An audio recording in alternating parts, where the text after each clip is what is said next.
All right, you got the Got it. message? Yep.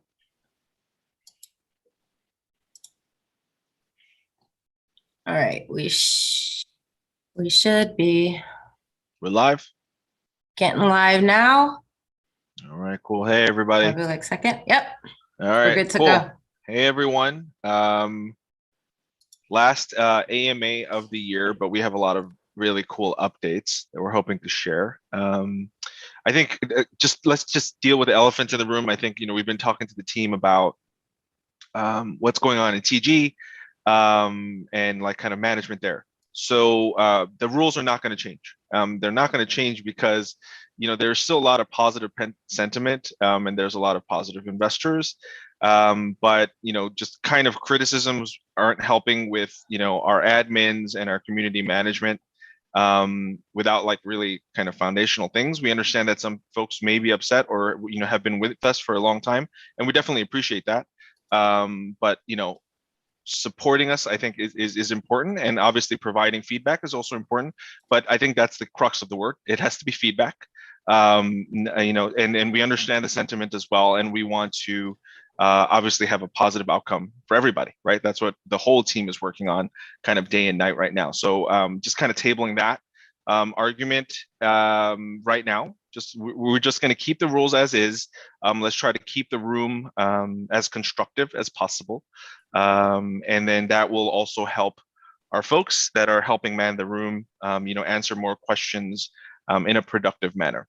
And Okay. if you do happen to get banned, you still have the opportunity to email info@constellation.tech, and of course, follow all of the social channels and the Constellation News channel as well, so you can stay updated with details.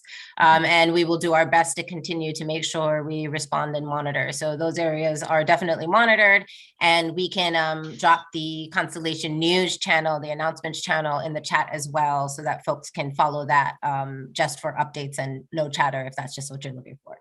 Yeah. And some of the rules are pretty important, not to make any kind of, ad hominem attacks or like personal attacks or like folks that are working there. Just generally speaking, let's just try to keep it as kosher as possible in the room. The Twitter is really like where a lot of the information is coming from. We understand like Telegram kind of scrolls through because people are talking, but Twitter tends to be like just the announcements, right? So you guys can see the things that we put out in terms of Medium content as well as announcements on things that we've been working on. So the main point there also is that the Q4 recap is now live on Medium. That's been shared on Twitter, on Medium as well. That's going to highlight some of the ecosystem projects that we've been working on and are going to start pushing, toward the end of this year. Already we're 2 weeks left and going into early next year, which are going to accelerate both the ecosystem growth as well as dark use cases that we're really excited about. But we'll do a little bit of housekeeping, I guess, first in terms of the other elephants in the room. Why aren't we marketing, etc. I think everybody will be very happy to know we have signed a partnership with a big marketing PR firm. The official announcement will come out, I want to say, in the next couple of days. We're working on the draft right now. It's a name that you all have probably heard of. So they're going to be helping us going into next year on marketing for the brand, for the network, as well as for our ecosystem projects. So that's going to help accelerate our growth. I think a lot of it does have to do with a lot of heads down. I know people are really focused on marketing and growing the TG and making it super active. But a lot of the teams or a lot of the protocols that do very well are focused on building out versus just the hype. But we do understand and appreciate the fact that visibility, market visibility, growing that type of community is important. So hence why we signed the partnership. They're going to be, helping us on all, social media presence, with influencers, et cetera, on the marketing side so that we can grow our footprint. So let's start off with that. Yeah, and I think the goal there, so everybody knows, we took our time on this because we took our time trying to find the right partners. And I think in this partner, we finally did find one that is both focused on building for the ecosystem, which is a big part of everything we're doing with Constellation, both for the network and to make sure that we're creating that economy and ecosystem for the dark token. So a lot of the work that we've been doing this year, in addition to the development work, has been lining up things so that we could be ready to make more announcements and make more of an impact when we go live with our partner. So we'll be happy to share some more news about that before the end of the year, and we plan to kick that off in early January. Mm-hmm. Yep. So I think those are kind of the two, bigger adjustments, and then I think the third one that we'll start off with is on the listing side. So you guys have seen that the Pancake Swap vote has gone live. There are some issues that we've run into that, to be honest, we didn't anticipate. So the snapshot function for Pancake Swap requires, kind of a black box requirement of when certain cake stakes are permitted to vote. So there are a lot of folks that do have cake stakes that wanted to vote for it and have been unable to. The second thing, and this is completely male couple, this is kind of on us, is that we didn't fully appreciate, what was the full requirements of, what type of things required for the visibility of Pancake Swap syrup pools. So having said all of that, our intention is still to list on Pancake Swap. We haven't put this out, officially yet, but I will mention it here that we are in discussions with Osmosis as well, which is the Cosmos native DEX. As you guys may be aware, they were getting a lot of attention. Constellation Network is already IBC enabled. So we can become a part of the Osmosis ecosystem. So stay posted on that. And we are also talking about a native bridge into Solana. And we'll talk more about like what we're building out in the ecosystem. But that native bridge for Solana Dark, the Solana version of Dark, will allow us to build different kinds of tools on the Solana blockchain as well. So listings are coming. Exact timing to be announced, but the listings are coming. And then there's two others that we're thinking about.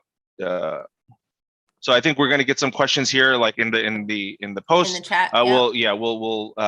We'll address the questions a little bit later, toward the end, after we've compiled them. Okay, so I think those are the primary questions that we had received prior to the AMA. So then we'll talk about kind of next steps as well as the recap for Q4. If you guys have questions who are listening and are tuned in via YouTube or in chat, feel free to add them to the spreadsheet that we shared the link in, and we'll review them at the end. So we'll get to some of these at the end. Thanks. So Q4 has been very focused on the mainnet and the bridge from Binance Smart Chain, as you guys may be aware. I don't know if everyone here has tried to use the bridge, but in the beginning, we were sharing that information that we were running into a lot of bugs. The bugs were not really related to the blockchain or anything like that. There were some delays that were related to Binance Smart Chain. And some bugs that were related to the API that we're using to help facilitate the swap. Things that were causing timeout issues when Binance Smart Chain was congested, etc. We've done some significant upgrading of the bridge itself. And then the second component of that is also a two-way bridge from Constellation back to Binance Smart Chain. So kind of to recap on that, the first phase of the build out was Binance Smart Chain to Constellation Network. And then the second phase is Constellation Network back to Binance Smart Chain. The third part of the bridge, which is in development and hasn't been announced as of yet, is tied to the native Solana version of Dark. That will also help us use Serum or other kind of Solana-based DEX systems for potential listings as well. So that's another part of what we're working on. And the ecosystem projects are kind of the second phase of this, and some of them that we've announced. So obviously, the bigger use cases that we're seeing in the ecosystem and where we're doing a lot of research and development is around smart contracts for NFTs, and how NFT use cases can be expanded upon. So we've developed, if you check out the post, we're in the early alpha phase of something called Squid Squad OG, which is a gamified NFT system that will allow players to play against each other utilizing Dark with Dark prize pools.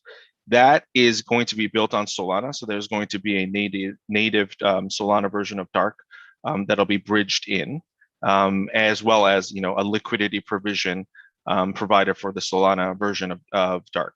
That the Squid game is intended to be finished internally for final testing by the end of this year, and minting as well, but official launch to the public early next year.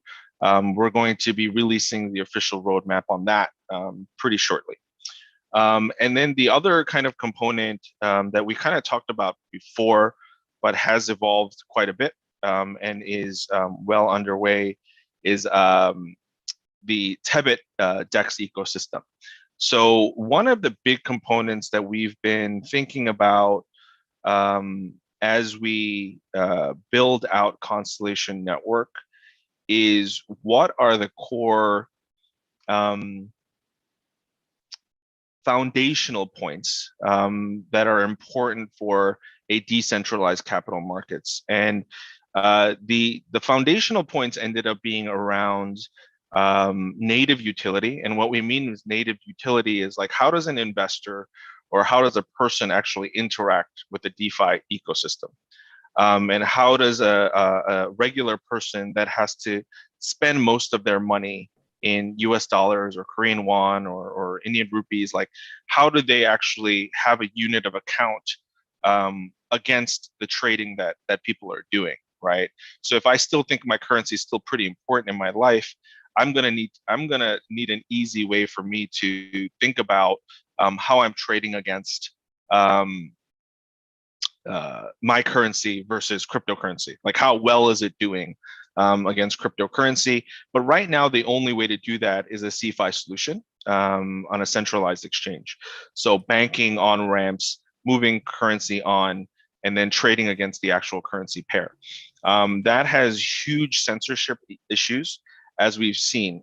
One of the biggest regulatory updates that's probably occurred over the last, call it 3 to 6 months, has been in the South Korean market.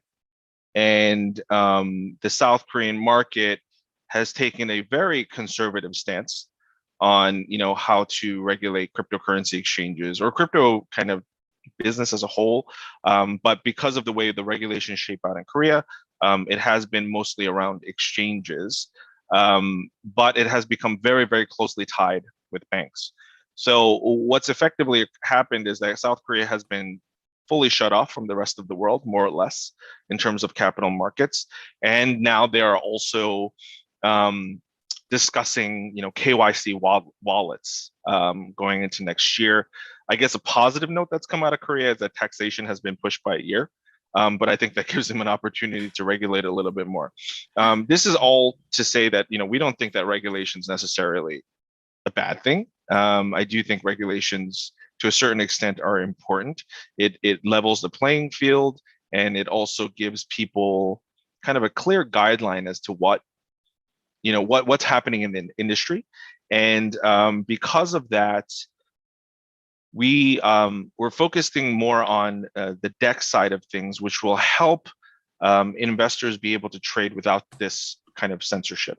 The reason that also the backdrop of South Korea, I think, is pretty important is that it's not just South Korea, right? Like every jurisdiction is kind of going through this where it's not necessarily like I'm not like a huge conspiracy believer, but it's not necessarily that I think we're antithetical to the incumbent system or anything like that. Although there is probably some of that tension that's occurring right now. But every kind of jurisdiction is thinking about what the best ways are to regulate the industry without giving thought about how it might actually stifle innovation. So the work that we've done and the backdrop, the reason I talk about this backdrop is because it's really important work that we did with the Solana hackathon that we participated in a couple of months back. And we submitted a project there that has now become a part of Tebit. And that project was called Taiwan Mint. You guys may be aware, like we were also working on Alchemy, which is a synthetic smart contract protocol. In actuality, they're very similar to each other. They require a collateralization system that's based on an algorithm. But what we realized is that more important than just trading tools was actually the ability to trade in your own currency. So Taiwan Mint has now evolved into Alchemy Mint, but Alchemy Mint basically represents a single reserve omni-currency stablecoin system using an algorithmic heterogeneous protocol. And all that to say, it basically means that we're using a single reserve, but you're going to be able to mint different stablecoins denominated in different currencies. So instead of just having a USD stablecoin, I'll be able to trade in Korean won, Indian rupee, British pound, in whatever currency that I need to trade in, because it's my currency of choice. The second thing that is going to be integrated with Tebit as a decentralized exchange are stablecoin pairs. So true to form, like a foreign exchange market, we're going to be able to have actual foreign exchange pairs with the stable coins, and we're going to have a system that allows self-reinforcing of these pegs and of these pairs. This is really important because I think it's the first time that we've seen kind of the melding of the fiat world with the on-chain world, right? So it's one thing to say, like, everything is moving on chain. This is something that we truly, truly believe in. But when we think about, like, what is the best way for people to transition into an on-chain Web3 universe, it's something that can be mentally utilized. It's something that can be offset with their actual expenses, or like what people are actually spending on the ground, which is why we think that Tebit is super important. It'll be a global decentralized exchange free from censorship. But not only that, you won't only have to trade crypto pairs, but you'll actually be able to trade in your own currency as well. All the details of that are coming. The white paper is being finalized. The smart contract protocol is being tested so that the build out is actually done of Alchemy Mint. And on the Tebit side of things, that's also going to be built on Solana. But our intention there is to have multi-currency bridges. So we're going to have cross-chain capability on Tebit as well. So that goes back to the vision of Konstellation. In order to form a true cross-chain infrastructure for the capital markets, we're focusing on the exchange side of the business, which is going to be Tebit. We are a contributor. This is a truly decentralized project. We're going to be working, with the likes of Serum, Pith, Solana, in order to get obviously the best possible experience bundled into one, right? Like, usability is also super important. So that's another big part of what we're focusing on. I think a lot of DEXs have had trouble with that. So building this out is going to be really important for us in our journey and our vision. There's a few other things that we are also working on. We think that India is going to be a huge market. So we are advising and contributing to a DAO that is exclusively focused on content development and education in India, called Hold My Ledger DAO. So that's just been launched a couple of weeks ago, but already had great feedback, tons of content coming in. We have different projects that we're going to be partnering up with. So what we mean by partnering up with is that these projects will also submit their content requests to the DAO. So we've been talking to projects like Cosmos that is interested in partnering up with the DAO, Icon, as well as other projects that are really interested in the Indian market. And what I guess the Indian market represents kind of in the next journey of global cryptocurrency growth. So those are the kind of the bigger projects that we have been working on. I mean, themes here are really important. The themes are still, NFT, Web3. I guess Web3 is kind of the new terminology that is a catch-all for the on-chain universe. But we are looking at gamification of NFT. But gamification of NFT is also it's a heavy engineering exercise, which is why, the team has been like heads down, kind of figuring out what the kind of real world use cases that can come about from NFTs. And then even with Tebit and our contribution to Tebit and our contribution to Alchemy Mint, really tie back to this too. Like, what is the actual use case? What is the usability of a lot of the tools that we've been thinking about for Konstellation Network? So a lot of building, lots of stuff going on. We aren't sitting on our thumbs, so no one needs to worry about that. I think everyone's, kind of focused on long-term building, which we're super glad about. I think we are getting some feedback from the group on just like marketing and listing. Why aren't you listing right now? There is a certain rhyme or reason to these things, right? Like, you guys all are experts on the industry, so we're working on the marketing. The listing will be coming. All of these use cases will help support the entire ecosystem. We're super happy to see the 70% bonded figure. That also, I think there are more folks trying to come over, but the bridge was still a little bit buggy while people were trying to come over. We're going to be doing another push to help people, educate folks on how they can come over and earn yield. A lot of the earlier people that came over and bonded did very well. Now that the bonding rates are higher because the inflation, self-adjusts based on our bonding target, it is a little bit lower. So the folks that came early, they got, a lot of juice, as they say. But like now, I think, we're kind of leveling out. We're upgrading the Explorer. We're in discussions with our validators and the Explorer as well. So just to kind of, let's go back to the network and protocol. We kind of talked about ecosystem. So one of the things that we have been also following up on is a trust or validator base. So we want validators that we know are experienced at running nodes on Cosmos-based systems. So so Cosmos Station, and we're talking to bHarvest, which is also core development team, and we're talking to several other folks about becoming validators on our network. So that's going to be like really exciting. Cosmos Station, as you guys know, not just in validators, but they also have their wallet, and they also have their blockchain explorer. So that's going to help on the visibility perspective as well. We're also talking to Osmosis Zone, like I told you guys before. So that's just, the Osmosis is the DEX, but in actuality, it's a lot more than a DEX. It's the entire IBC ecosystem. So, Konstellation Network is going to get a lot of visibility with the community for IBC as well.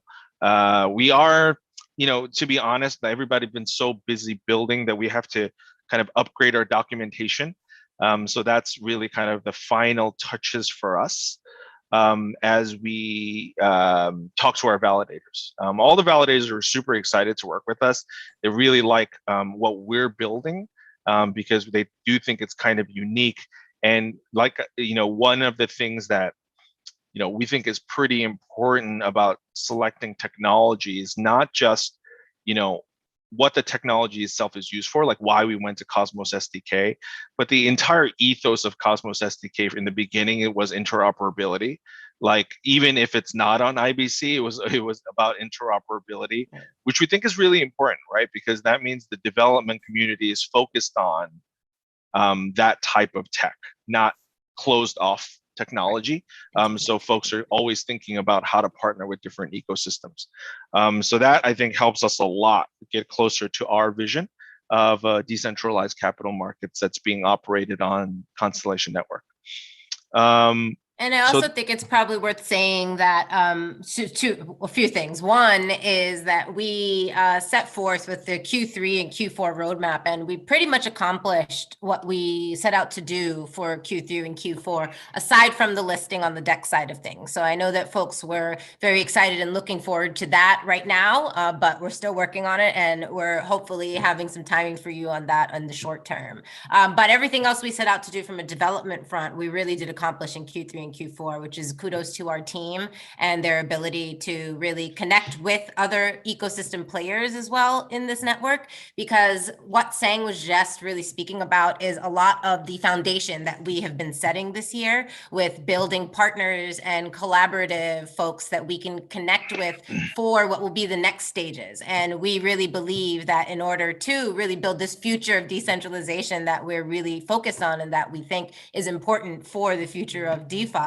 that we have to make sure we're thinking about the right ways to build network, build this ecosystem, and collaborate with the right folks and the right protocols, which is how we've been going about building or placing our bets on some of these projects that we're working on. So we definitely, thanks. So the second point was thanks to everyone's support on the work and the feedback and bugs for anything that happened on the swap and the bridge and the wallet as we have continued to improve that. We got a lot of great feedback, and folks were very vocal about letting us know when things were working, not working, and when things could be improved. So we do look forward to that continued energy as we continue to optimize things and release more updates there, both on Konstellation Bridge, what we're seeing with Hubble, and everything to come with Alchemy that Sang mentioned. okay, awesome. So I think, yeah, the majority of the questions that we had received were around marketing and listing. So marketing, like I said, we've signed with a very prominent firm. So once the announcement comes out, I think you guys will be pretty excited about it. On the listing side, we'd ideally like to get some, marketing out first. We are kind of toward the end of the year, which is kind of a lull point. But we are in active discussions, like I said before, on Serum, Osmosis, and Pancake Swap concurrently. That will, all of that, also the bridge building that needs to occur is also happening behind the scenes for Dark itself. If we do determine that, just going forward with the liquidity pool on Pancake Swap is ideal, we'll do that as well. If people are focused on just kind of selling into the open market, that's something that we can provide. We're hoping that, folks aren't asking because of that reason. But, we are cognizant of liquidity now, and we're going to be timing that as much as we can with marketing so that we can grow the community and have a positive outcome. Our goal is to get as many dark use cases live that we can in conjunction with any exchange announcements. That's really the goal, so that we can, one, continue to show you guys the value in the token and the project, and make sure that we continue to attract new folks and build this community as well. Yep. Okay, cool. I think we've answered the questions that we've received. Yeah, let me see if we have any other ones that came in. So yes, we had questions about, what about other DEXs? And I think that Sang already mentioned that we kind of have a road to DEX approach where we're looking at multiple, and Pancake is likely our first one, and there's more to come on news on that. So that was kind of a question on other exchanges.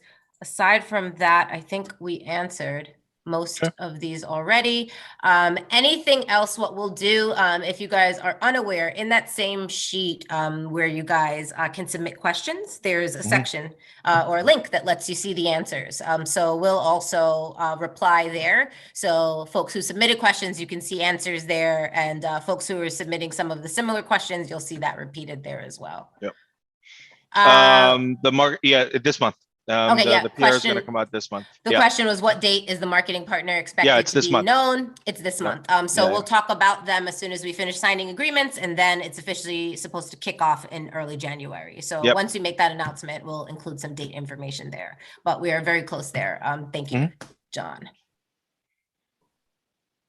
All right. So in terms of next steps, what you'll see from the team is you'll see an AMA recap come out like we do quarterly.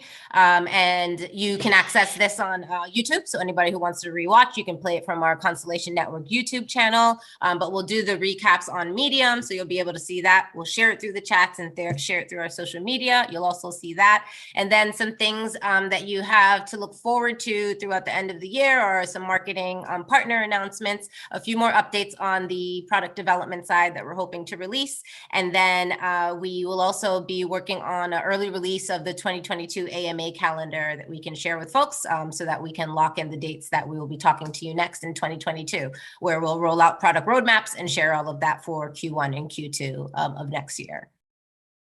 Okay. All right. Well, appreciate everyone dialing in. Hope you have a great holiday season. Happy holidays. And all the best for you and your family, and a Happy New Year. All right, we'll see you all next year. Chat soon. Thank you.